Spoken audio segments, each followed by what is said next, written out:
Tena kuphela ke. Akenze nini? Kodwa uyaphakamisa ihawu saphakama. Ingane siyaqoqa.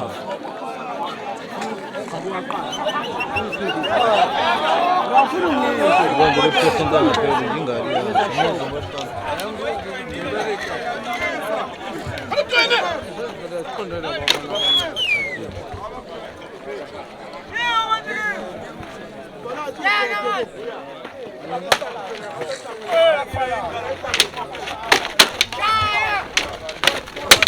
Ini phambili mbeni Cha